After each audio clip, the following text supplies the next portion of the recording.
Have you ever thought in your South Africa, where some of us fought against apartheid, and we were the goodies when we fought against apartheid, because it was an evil regime.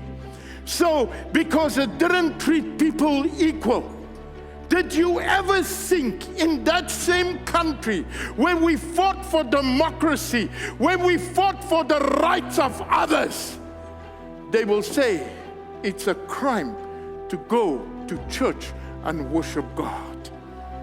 That is what they have done now. In that same country, Mr. President, I've got news for you. And I've got a message for you. Jesus Christ said, I will build my church, and the gates of hell shall not prevail. You cannot fight God and win. You cannot fight God and win. It is impossible. I'm not threatening. I'm not giving a threat. I'm stating a fact, what Jesus Christ said. When Saul of Tarsus, Saul that became Paul, when he persecuted the Christians, Jesus slain him. He didn't need anyone with a bright light, and he spoke to him. Mr. President, do you know what he said to him? He said, Saul, Saul, why do you persecute me? He didn't say, why do you persecute the church? Why did he say that to him, Mr. President? Because the church of Jesus Christ is his body. When Daniel learned that the law had been signed, did he know the law had been signed? Yes! He was aware of it. Yes! Those that say that we are rebels, why didn't you call Daniel a rebel? Because he knew about the law. He knew about the law. Was God pleased with the man that made the law or the one that broke the law? Who was he pleased with? Who was he pleased with? But when Daniel learned that the law had been signed, he went home and knelt down as usual. The church is gathering all over South Africa as usual. In his upstairs room with its windows.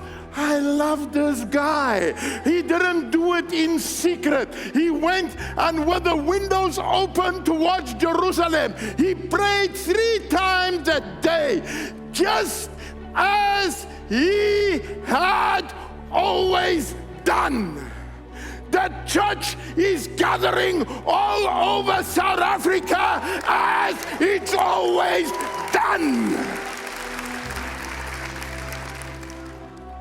Giving thanks to his God.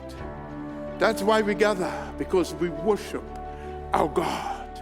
When they arrest Peter, when they arrest John, and they flog them, the Bible says they left after their backs were bleeding and they were rejoicing that they could just have found worthy to suffer for Jesus Christ.